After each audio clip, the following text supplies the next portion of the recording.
lovely to see you all. And it's great that literature can connect us in these dark, challenging times.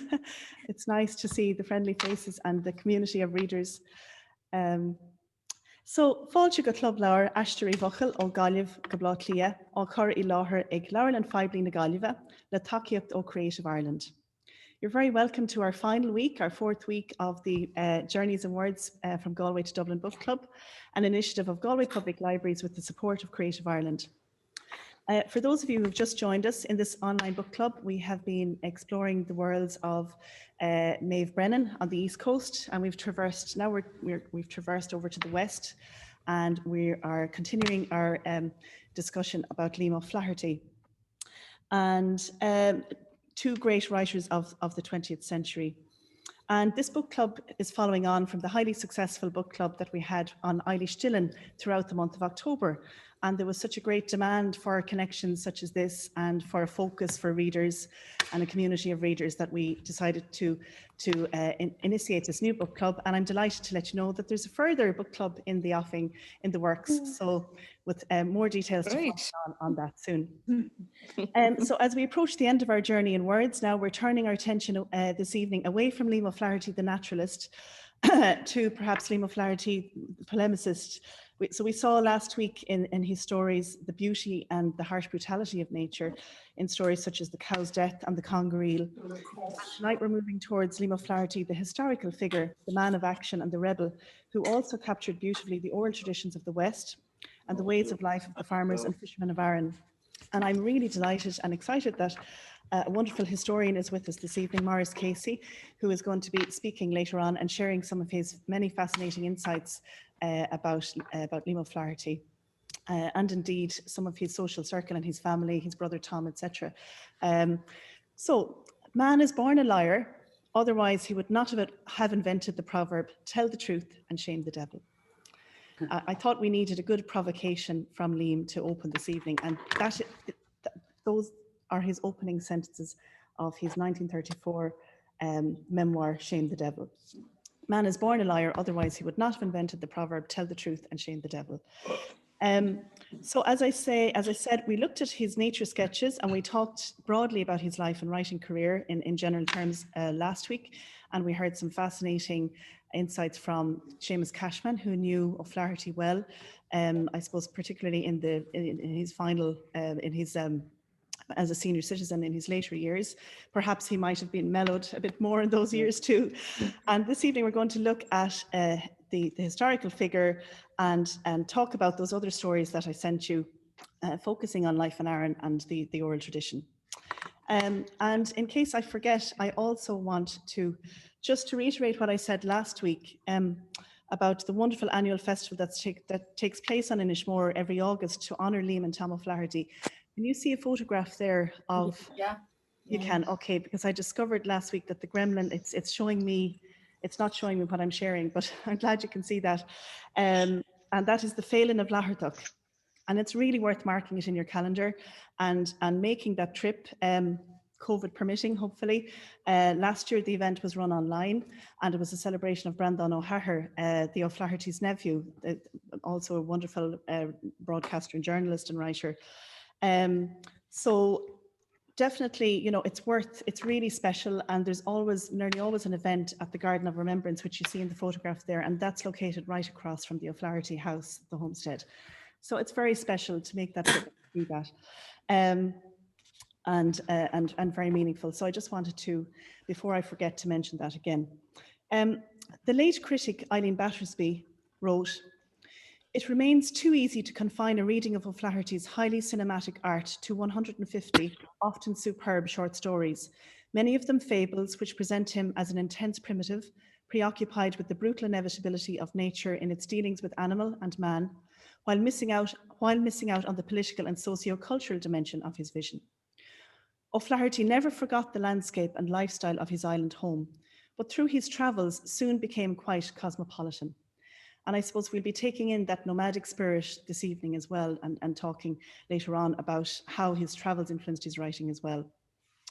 And though the focus of this book club is and has been the short story form, so the shorter narrative, we won't confine ourselves, as Battersby says, to that naturalist element of his vision. And we're going to consider the fuller picture of his life now, and penetrate a little bit more deeply into O'Flaherty's work. So before we get into our group discussions, just a few housekeeping guidelines, just to remind you that we it's not a specialist group. We're all readers from the general public, and everyone's opinion counts. And we all have our own unique way of experiencing a story, and it all counts. And just in terms of the practicalities, if you could just maybe keep the mics muted until we start the discussion, but keep the videos on so that we can keep that informal community-like feeling going. Now there's somebody else in the waiting room. Can I just see? Just want to check that everyone is in now. Okay. So I'm delighted to see many of our core group members here. Indeed, some of you have been with us on the journey right through from the Eilís Dillon Book Club, and it's wonderful to see you, and also to see some new faces here this evening.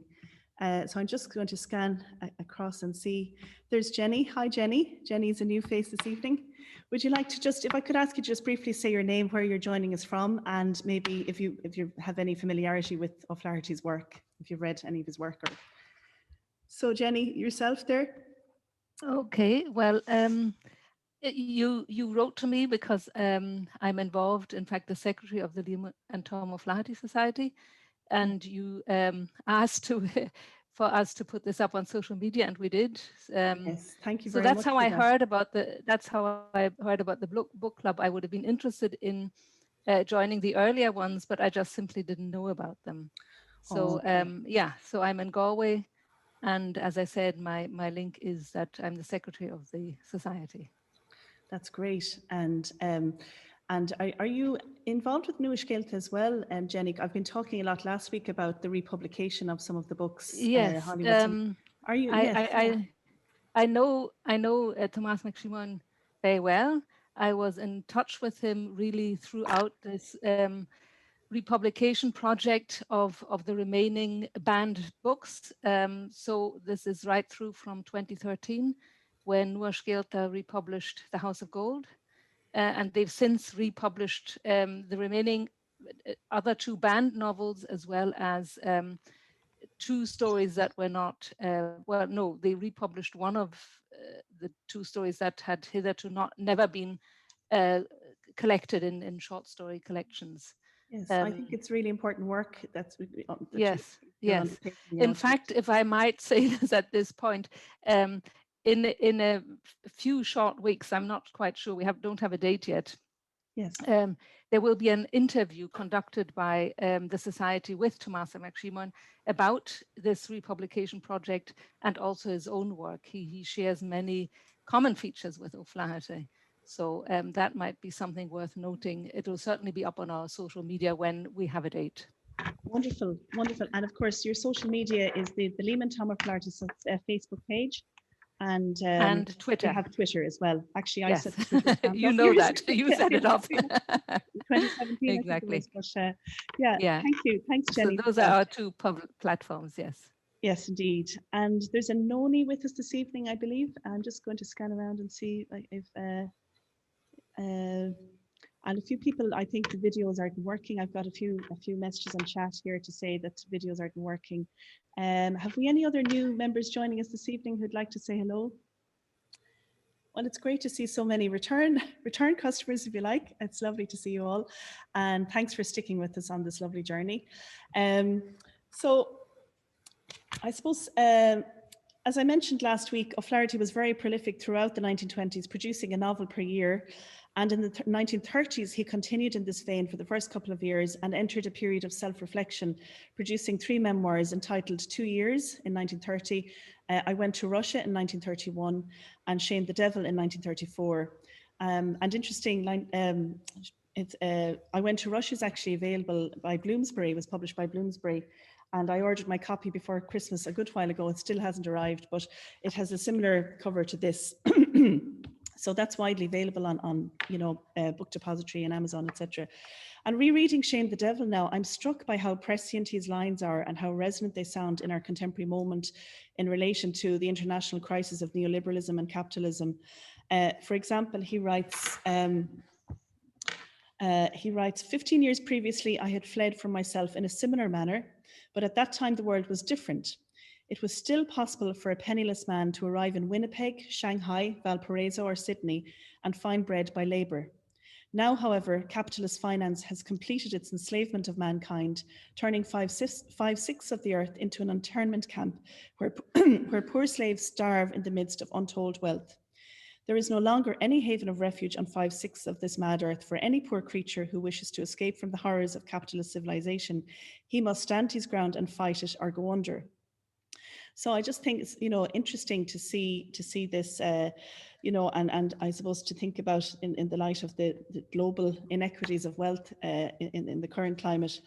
And just it still feels fresh and thought-provoking.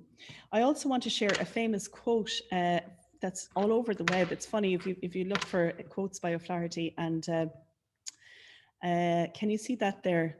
Yeah. It's impossible for a creative artist to be either a Puritan or a fascist because both are a negation of the creative urge. The only things a creative artist can be opposed to are ugliness and injustice. And I think, I think this is interesting because it hints at the expansiveness of his vision, something which has perhaps proven challenging for critics who would too easily want to pigeonhole or pin down O'Flaherty into the realist canon and find that they just cannot. And Dermot Heaney writes in his paper, The O'Flaherty Novel, A Problem of Critical Approach, quote, "One cannot help feeling that many critics would prefer a lesser, more easily definable author, a tidier writer." So it's interesting, we discussed last week the effect of censorship on his work and making it unavailable for many years. And, I suppose there's also a sense in which he's not easy to pin down. And we might chat about that again in a little while with Maurice. So to come on to the stories we're going to discuss, I sent you on a number of his well-known and widely anthologized stories.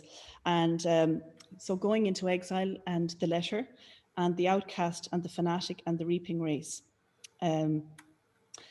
And as well as those, some of you may have purchased this before Christmas. We were going to look at this book, but we just decided for practical reasons, it might be easier for us to send out the stories and then everyone would be referring to the same thing. But I don't know, did anyone actually manage to get a copy of this? I think Bridget was saying she had gotten a copy.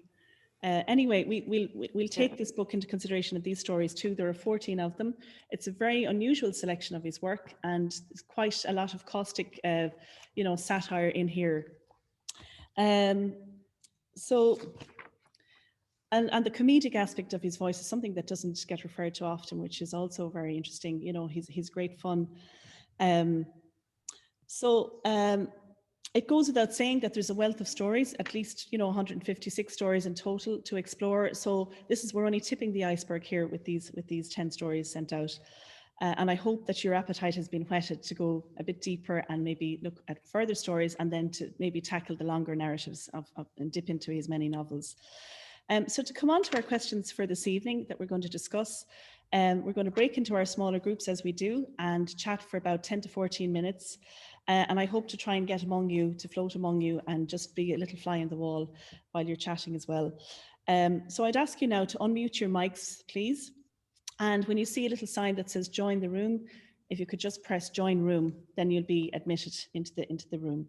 And when I stop showing the 4 questions, I've got 4 this week, I will assign you into smaller groups. And when there are 2 minutes remaining, I'll send a little reminder before we all come back, and then we might have time to just feedback quickly what we've been talking about. But if not, we will go straight to chatting with Maurice. So I'm just going to share the... Oh, okay, sorry, okay, thanks. Okay, thank you. Just got a little notice here. So the questions for this evening, and don't worry if you don't get to answer them all. It's really just a way to provoke a bit of conversation to stimulate our thoughts. So the first one is, in his stories Going into Exile and The Letter, O'Flaherty shines a spotlight on emigration from the west of Ireland. What do we learn about the ritual and emotional toll of the American wake? So those two kind of, they work well as kind of companion stories, that Going into Exile and The Letter, because they're focused on immigration from the West. So what do we learn about, some of the oral traditions around the rituals, the rite of passage of the American wake, and then I suppose, the way that the emotions of the families are presented. What does he tell us? There's lovely storytelling there. What did you enjoy about O'Flaherty and how he tells the story of the reaping race? That's a different tone, a different style, and very lively kind of mode of storytelling there. And the third one, alienation, as Pat Sheeran and many other critics have noted, alienation and loneliness are major themes in O'Flaherty's writing. What do you think of the ways that he handles these subjects in stories such as The Outcast and The Fanatic? The Outcast is taken from this book, Irish Portraits, and it's one of a number of stories that make a sharp critical commentary on Irish society. What did you enjoy most and least about these stories? Now, that's just for anyone who has that book. If not, we'll just stick to the first three questions. So I'll give you a chance to just make a note of those questions or take a screenshot or whatever, and just to give you a few minutes, and then we'll go into our breakout rooms.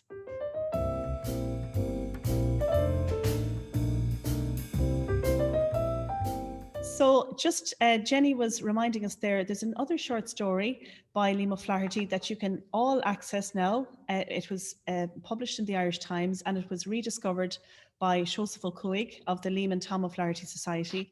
And so it's called The Discarded Soldier. And if you type in, just Google The Discarded Soldier, Lima Flaherty, it'll come up on the Irish Times.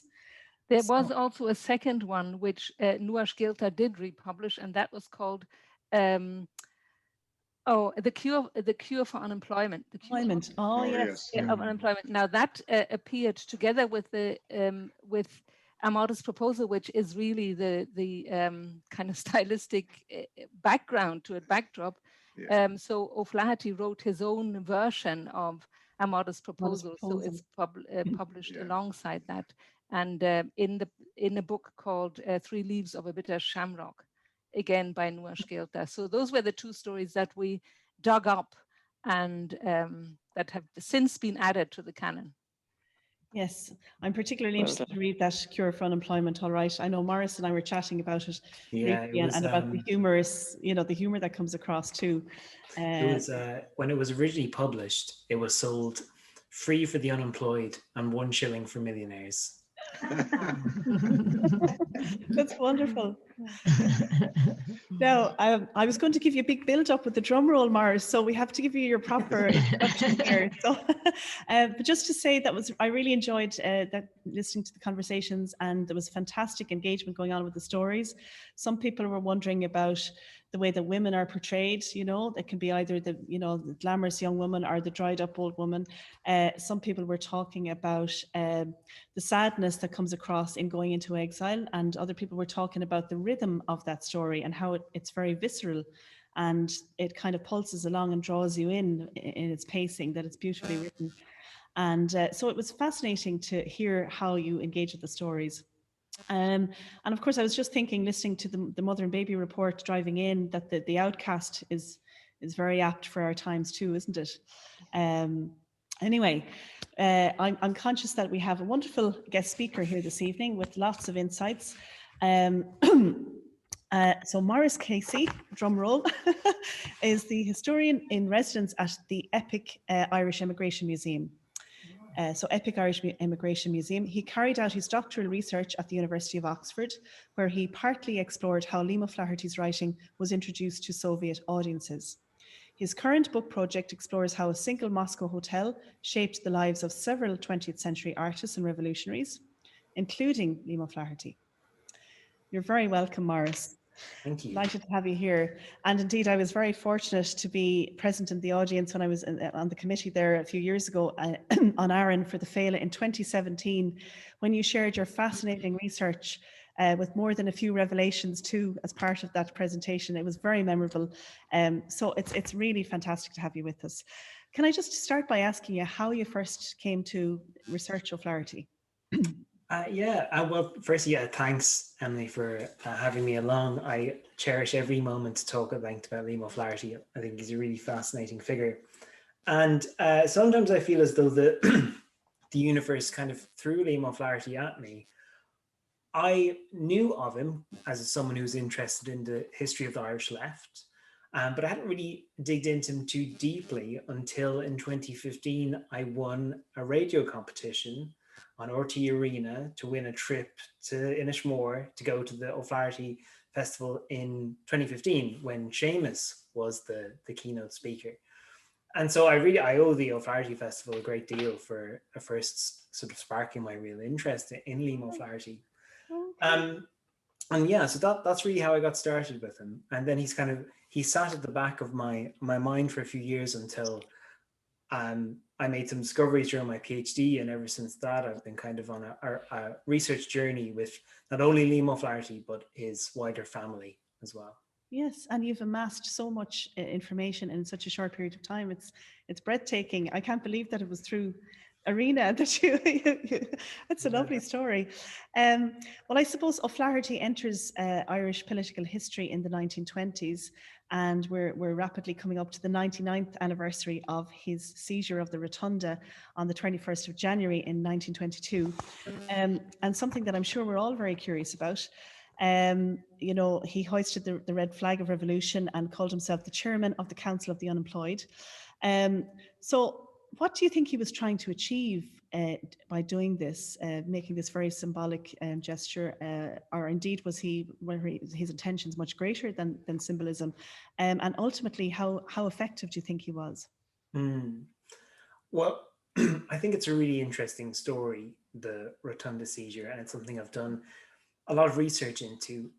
The sort of the context to it is that it occurs after an intense, real 4-year period of Lima Flaherty traveling extensively. In 1918, he sets out, in his own words, to conquer the world, and he travels on steamships. And I think, going back to your initial quote with Shane the Devil, it's at this period in time where working class mobility is very cheap.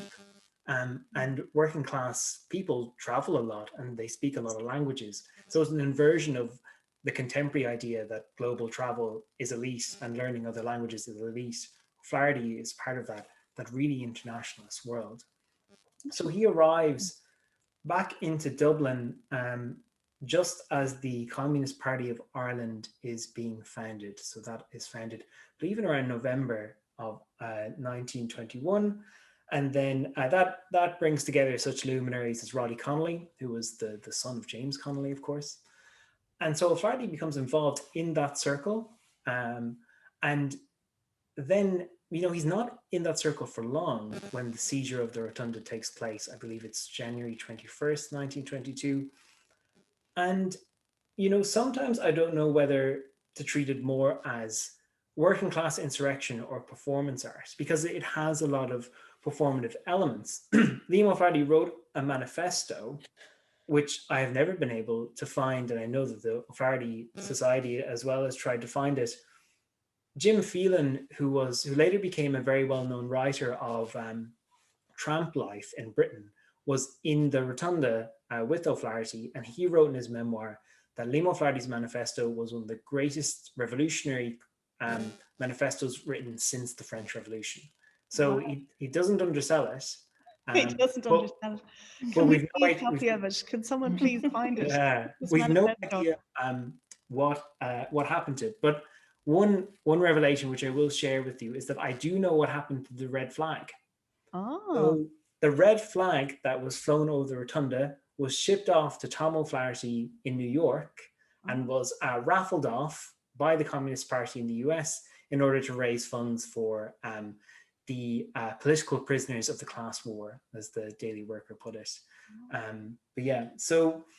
But the Rotunda incident ends with O'Flaherty evacuating the Rotunda, and it doesn't lead, of course, to a working class insurrection in Ireland. And I think what it is most successful in doing is announcing to the world Lima Flaherty as this character, as this rebel, as this person who's out to sort of blow up systems and to Yes. I mean, that was City Hall, and there was a new Free State government. Do you think, maybe is there a sense in which he was really trying to protest the new Free State, the way the new mechanisms of the government were working as well? Is there any sense that it was a genuine, like, bona fide political, protest as well. Yeah. Well, curiously, I found a document actually in the Moscow archives called The Case of O'Flaherty, and it suggests that the Communist Party itself was none too happy with O'Flaherty's action. In fact,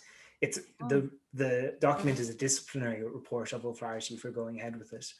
I think it was very much O'Flaherty's. Another kind of key context is that before O'Flaherty, in his travels, he became involved in the International Workers of the World, which is a leftist group that's very focused on direct action and strikes. So very much about kind of individual organizing. And I think that there's much more of that IWW, wobbly direct action sensibility in the event than a kind of communist Soviet style sense of organizing. Okay, interesting. Okay, and then at this time, how do his politics affect his writing at this time?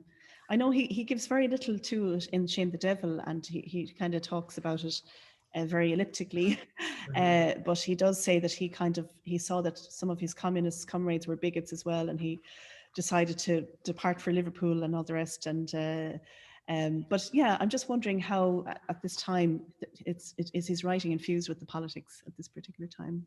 Yeah, so I'm going to, if you don't mind, read you a small thing which I think clarifies this question. I think it clarifies Lima Flaherty's politics, and it's from Lima himself, and it's from 2 Years, which is an account of his life from 1918 to 1920.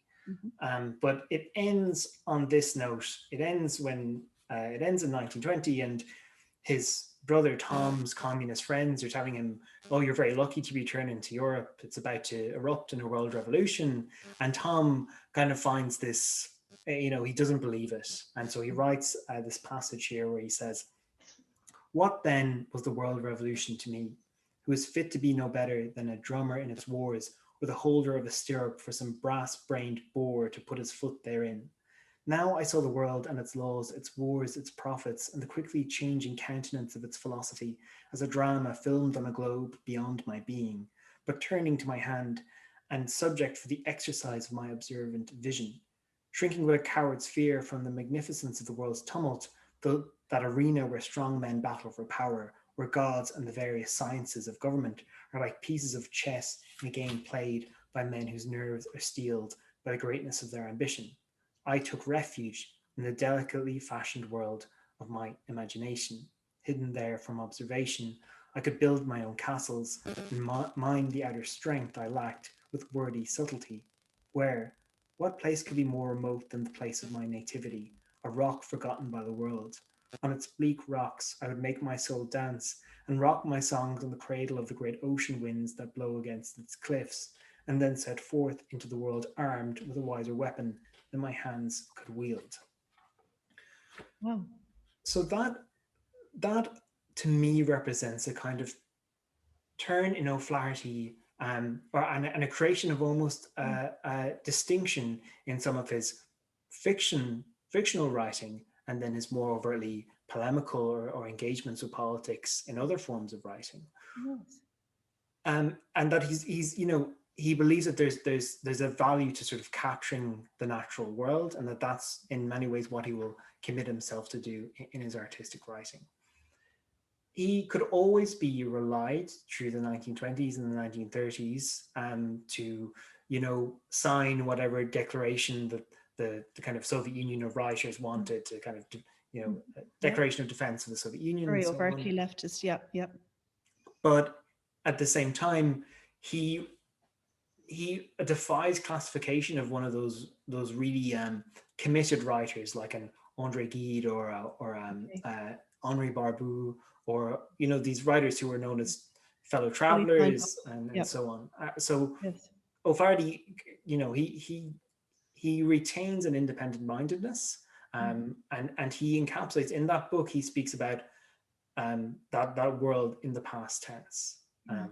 But he remains attached to those social circles in those decades. Wow, there's a strong sense in what you read there about leaving an island that's kind of frozen in time, and then going into the rapidly modernizing world, and wanting and pining for that rock. And I think that comes up in in Shame the Devil as well, where he says, I want to get back to the rock. Or did we, I think, were we talking about that last week as well? It's all melding in my head, but that's beautifully illustrated, and the metaphor of the stirrup is very strong, isn't it? It's very, very powerful as well. Thank you for sharing that. Just coming on now to the fact that, you know, outside of English, he was translated into Russian I think that's remarkable, and sold in Soviet Russia. And this was the first language which was, you know, into which he was translated outside of English. Can you tell us a little bit about how that came about? Yeah, so it's really interesting. So I call Lima Flaherty the most widely translated Irish writer in the history of the Soviet Union. And what I mean by that is not necessarily that he had the most copies or books out, but rather that he had the most sort of individual books translated. Almost all of his published works from a period about 1926 to the mid-1930s also came out in a Russian edition. No other writer, even a Communist Party of Great Britain card-carrying member like Sean Casey, didn't get that kind of treatment. Oh. And what I discovered in my research was that there was a very particular reason for this. And it was that he had a close friend who was a Wexford woman called Mayo Cullen, who moved to Moscow in 1924. And she had a fluency in Russian and German. And this made her a kind of a key cog in the Soviet cultural world, introducing Soviet intellectuals to their Western counterparts. And as an Irish woman of that time, at a time when Lima Flaherty was seen to be on the verge of a truly remarkable career, she was, of course, fascinated by O'Flaherty's work. And so she introduced his work to Soviet audiences. Mayo Cullen, so she's key in this whole story. I think you have a few wonderful images to share as well. I'm just going to check and see if I can open these and share them. If you just bear with me for a minute, please. Now, it's a PowerPoint, so I have to make sure. Can you see that? No. Not yet. Not yet, no. Not yet. Okay, sorry. Hang on now a second, and I'll just.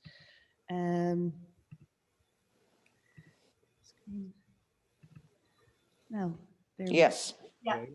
Okay. So so this is Mayo Cullen here on the right, and that's a picture taken of her in Moscow. A truly fascinating woman. When I was the first person to research her. Actually, I came across a reference in an old communist memoir to an Irish woman in Moscow who was a great friend of Lima Flaherty. I thought, well, there's a story here, so I decided to research her in depth. On the left is an article that she wrote, one of the first articles she wrote for the Soviet press on Lima Flaherty. So you can see that's Liam himself there, and that was in the a journal edited by Anatoly Uncharski, who was one of the leading Bolsheviks. He was the Commissar of Enlightenment. But yeah. Wow. Okay. And these are some of his Russian language editions. So Brodyaga, that means wanderer. I believe that's actually a version of Soviet version of spring sowing. Then there is Palatka, which is the tent, and that is another short story collection. And then on the right, then we have Osvedomitio, which is the informer. I believe it was the informer that came out first. But yeah, so a wide number of his books were translated into Russian, and they were widely reviewed. And then, oh yeah, this is another picture actually of of Tom O'Flaherty. This is a picture that I found of Tom in Moscow. So Tom is the second person from the right, and he is visiting Bill Haywood. Big Bill Haywood was an American radical who was wanted for various forms of sedition and jumped on a boat to Moscow and was in exile in Moscow, and Tom visited him while there. Other people in the picture, interestingly, on the left, that is Bill Dunn, and then on the right is James P. Cannon, both also Irish-American communists. So again, so you have this one picture of four men in Moscow, three of whom have some connection, direct or indirect, to Ireland, and it points to that Irish contribution to radicalism in that wider world.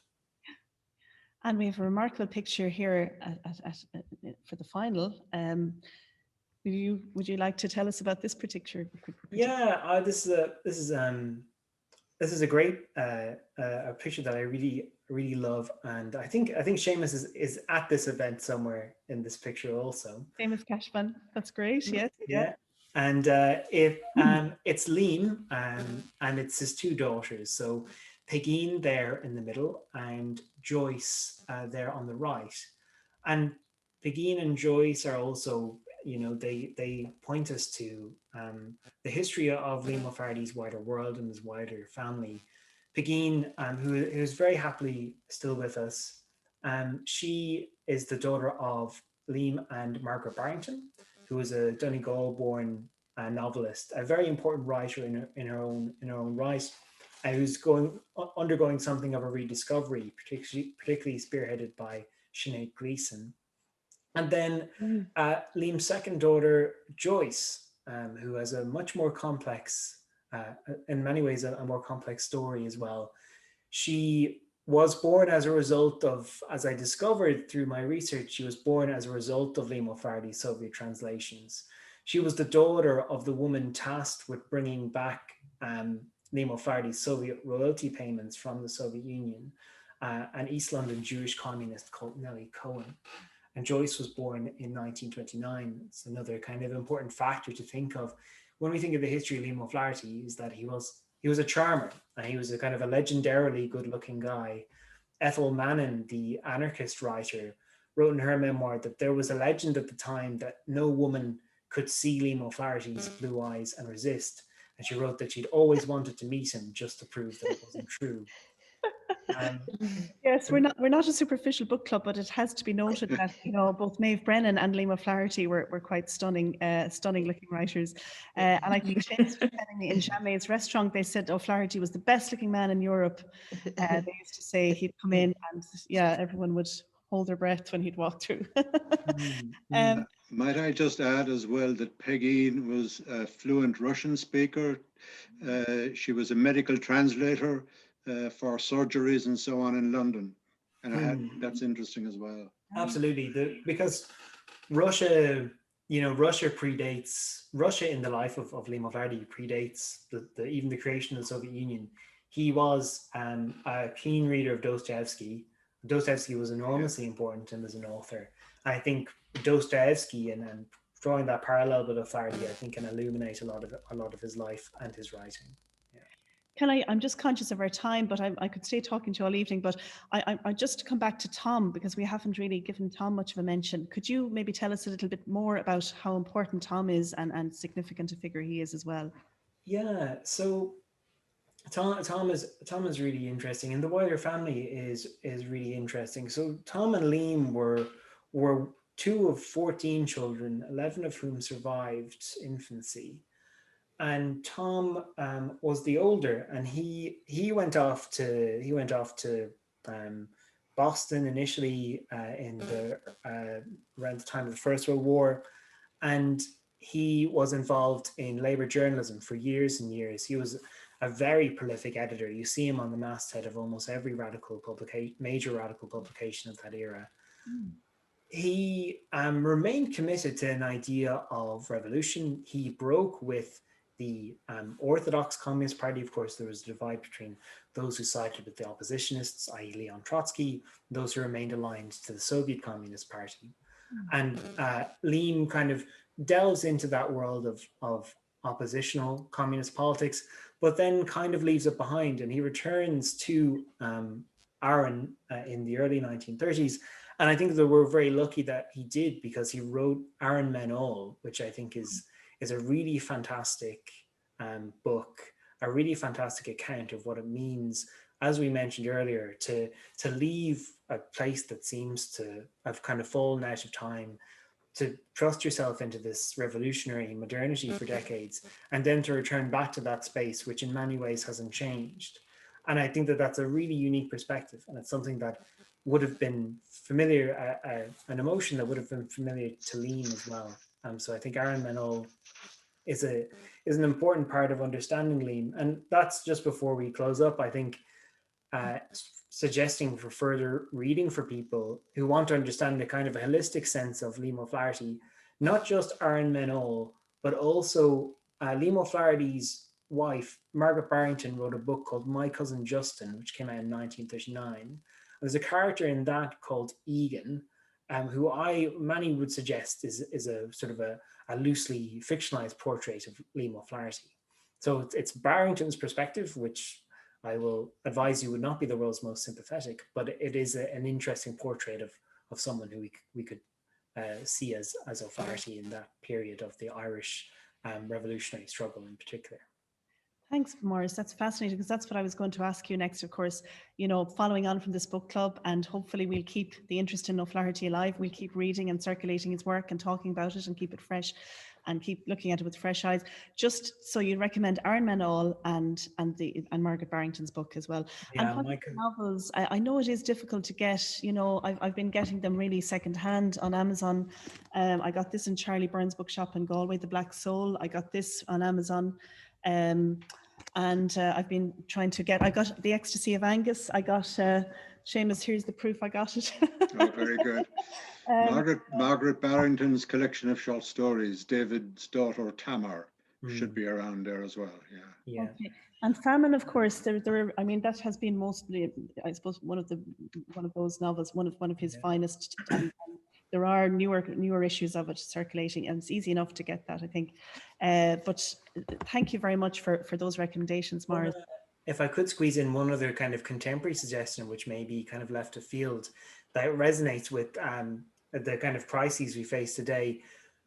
A movie came out in 1968 called Uptight, and it is a cinematic adaptation of Lima Flaherty's The Informer. But what it does something very interesting. It takes Lima Flaherty's story, which is set, it's about a member of the Irish Communist Party betraying his comrades, and it transplants the action to the US in the immediate aftermath of the assassination of Martin Luther King, and looks at a member of the Black Panthers who has betrayed his comrades. So it's a very interesting example of the adaptability of Lima Flaherty stories, and the adaptability of you could say Irish freedom struggles to other political contexts. That's on YouTube. You can watch that. That's on you, and it's called Uptight. Uptight, by the director was Jules Dassin, who was a director who had been blacklisted for Communist Party membership in the 50s. Okay, that's fascinating. I'm definitely checking that out. Just a final question: what are you working on now in relation to the O'Flahertys?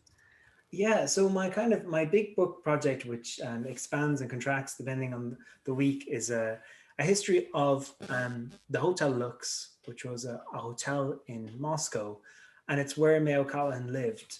So this woman from Wexford. So when I became interested in Mayo Cullen, it was very hard to research her because she had no personal archive. So I became obsessed with this idea of how much can you know about someone who is previously unknown. So what I could find of her detail of her life in Moscow, I built a sort of social network web of who she knew there, and then I began working downwards to see who had archives and whose family members I could trace. And I became also kind of fixated on the idea of finding kind of a living memory of Mayo Cullen. She played a role in raising Lima Flaherty's second daughter as well. So there's that kind of link also. So really the history of the book is how this one convergence of the social circle in 1920s Moscow leads to these profound changes, both in the wider revolutionary movement and in the lives of these individual people, resonating outwards, of course, into the O'Flaherty family. Liam didn't visit the hotel. The second daughter was born because of it, and Tom did visit the hotel. So that's the connection. Chelsea in New York with all the artists. This is the Russian version. I'm very fascinated by that period and St. Petersburg and all the great writers there too. It is fascinating. My goodness, you've raised so many interesting ideas there. I can see this turning into a film eventually, Maurice. Thank you so much for that. You covered so much ground, and it was really intriguing and valuable. Thank you so much. And like I say, always very happy to speak about Lima Flaherty. I think a really remarkable figure. Yeah, and we can visit your website and keep up to date with your research? Yeah, sure. Follow me on Twitter. Probably the best way to see what I'm up to next. My next big trip once the pandemic ends is that I trace the the archive of a key figure in the Hotel Lux at that point to northern Spain. So I'll be going over there. So hopefully I'll have a little thread there about tracking her down. And I won't reveal too much, but she has a very interesting link to the O'Flaherty family. Oh, okay. Dangle the carrot, but don't give too much away. That's great. Thanks so much, Maurice. And Thanks, Maurice. to talk about ending on a high note, that brings our book club to a conclusion. And it's been a lovely journey with words with you all. And I want to thank all our guest speakers over the past weeks. Since early December, we had firstly Patricia Coughlin in Cork, Professor Patricia Coughlin. We had Professor Elke Doker over in Leuven. And we had Seamus Cashman last week and Maurice this evening. And thank you all for journeying along with us, everyone who took part. It was so interesting and rewarding to hear all your thoughts and your responses to the books. And just want to wish you all, well, stay safe is the main thing, I suppose. And stay tuned, because we definitely will have further details soon about another book club, this time focusing on contemporary Irish authors. So, and that will be up on our Galway Public Library's social media, and we'll also email you as well. So thank you very much. Gur míle maith agaí a fáirde. Thank you very much. yes. Thank you. Thanks very much. Thank you. Fun slow. Long. Slán. Long Bye. live.